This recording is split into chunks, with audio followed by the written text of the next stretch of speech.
Hey guys, Lord Naren White here, the Holy Ghost, the one true God. Back with you with the next video in my series reading Oliver Twist by Charles Dickens. Without further ado, returning to Oliver Twist as read by Lord Naren White. You should get better coals out of your contractors, said the apothecary's deputy, breaking a lump on the top of the fire with the rusty poker. These are not at all the sort of thing for a cold night. They're the board's choosing, sir, returned the matron. The least they could do would be to keep us pretty warm, for our places are hard enough. The conversation was here interrupted by a moan from the sick woman. Oh, said the young mag, turning his face towards the bed, as if he had previously quite forgotten the patient. It's all up there, Mrs. Corney. It is it, sir? Asked the matron. If she lasts a couple of hours, I shall be surprised, said the apothecary's apprentice, intent upon the toothpick's point. It's a break-up of the system altogether. Is she dozing, old lady? The attendant stooped over the bed to ascertain, and nodded in the affirmative. Then perhaps she'll go off in that way, if you don't make a row, said the young man. Put the light on the floor, she won't see it there. The attendant did as she was told, shaking her hand meanwhile, to intimate that the woman would not die so easily. Having done so, she resumed her seat by the side of the other nurse, who had by this time returned. The mistress, with an expression of impatience, wrapped herself in a shawl, and sat at the foot of the bed. The apothecary's apprentice, having completed the manufacture of the toothpick, planted himself in front of the fire, and made good use of it for 10 minutes or so, when, apparently growing rather dull, he wished Mrs. Corney joy of her job and took himself off on tiptoe. When they had sat in silence for some time, the two old men rose from the bed, and, crouching over the fire, held out their withered hands to catch the heat. The flame threw a ghastly light on their shriveled faces, and made their ugliness appear terrible, as in this position they began to converse in a low voice. Did she say any more, Annie dear, while I was gone? Inquired the messenger. Not a word, replied the other. She plucked and tore at her arms for a little time, but I held her hands, and she soon dropped off. She hasn't much strength in her, so I easily kept her quiet. I ain't so weak for an old woman, although I am on parish allowance. No, no! Did she drink the hot wine the doctor said she was to have? Demanded the first. I tried to get it down, rejoined the other, but her teeth were tight set, and she clenched the mug so hard that it was as much as I could do to get it back again. So I drank it, and it did me good. Looking cautiously round, to ascertain that they were not overheard, the two hags cowered nearer to the fire and chuckled heartily. I mind the time, said the first speaker, when she would have done the same, and made rare fun of it afterwards. Ay, that she would, rejoined the other. She had a merry heart. A many, many beautiful corpses she laid out, as nice and neat as waxwork. My old eyes have seen them, and those old hands touched them too, for I have helped her scores of times. Stretching forth her trembling fingers as she spoke, the old creature shook them exultingly before her face, and, fumbling in her pocket, brought out an old-time discolored tin snuff box, from which she shook a few grains into the outstretched palm of her companion, and a few more into her own. While they were thus employed, the matron, who had been impatiently watching until the dying woman should awaken from her stupor, joined them by the fire, and sharply asked how long she was to wait. Not long, mistress, replied the second woman, looking up into her face. We have none of us long to wait for death. Patience, patience. He'll be here soon enough for us all.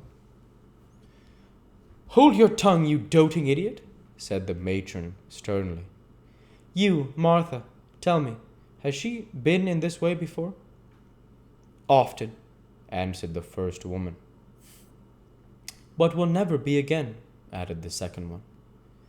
That is, she'll never wake again, but once, and mind, mistress, that won't be for long. Long or short, said the matron, snappishly. She won't find me here when she does wake. Take care, both of you, how you worry me again for nothing. It's no part of my duty to see all the old women in the house die, and I won't, that's more. Mind that, you impudent old harridans. If you make a fool of me again, I'll soon cure you, I warrant you. She was bouncing away when a cry from the two women, who had turned towards the bed, caused her to look round. The patient had raised herself upright and was stretching her arms toward them. Who's that? She cried in a hollow voice. Hush, hush, said one of the women, stooping over her. Lie down, lie down. I'll never lie down again alive, said the woman, struggling. I will tell her. Come here, nearer. Let me whisper in your ear. She clutched the matron by the arm, and, forcing her into a chair by the bedside, was about to speak, when, looking round, she caught sight of the two old women bending forward in the attitude of eager listeners. Turn them away, said the woman, drowsily. Make haste, make haste. The two old crones, chiming in together, began pouring out many piteous lamentations that the poor dear was too far gone to know her best friends, and were uttering sundry protestations that they would never leave her. When the superior pushed them from the room, closed the door, and returned to the bedside. On being excluded, the old ladies changed their tone, and cried through the keyhole that old Sally was drunk, which indeed was not unlikely, since, in addition to a moderate dose of opium prescribed by the apothecary, she was laboring under the effects of a final taste of gin and water, which had been privily administered in the openness of their hearts by the worthy old ladies themselves. Now listen to me, said the dying woman aloud, as if making a great effort to revive one latent spark of energy. In this very room, in this very bed, I once nursed a pretty young creature that was brought into the house with her feet cut and bruised with walking, and all soiled with the dust and blood. She gave birth to a boy and died. Let me think. What was the year again? Never mind the year, said the impatient auditor. What about her? Ah, murmured the sick woman, relapsing into her former drowsy state. What about her? What about I know? She cried, jumping fiercely up, her face flushed, and her eyes starting from her head. I robbed her, so I did. She wasn't cold. I tell you, she wasn't cold when I stole it. Stole what? For God's sakes, cried the matron, with a gesture as if she would call for help. It, replied the woman, laying her hand over the other's mouth. The only thing that she had. She wanted clothes to keep her warm and food to eat, but she had kept it safe, and had it in her bosom. It was gold, I tell you, rich gold, that might have saved her life. Gold? Echoed the matron, bending eagerly over the woman as she fell back.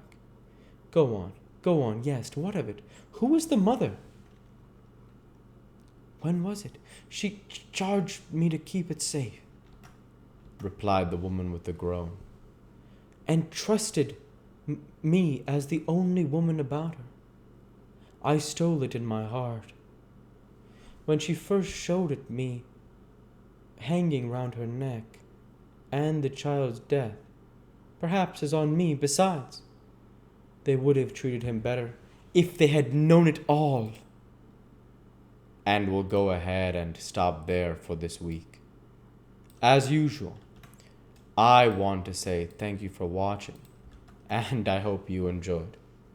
Please like, comment, and subscribe, as it greatly helps the channel. Light be with you all. Take care, and thanks again.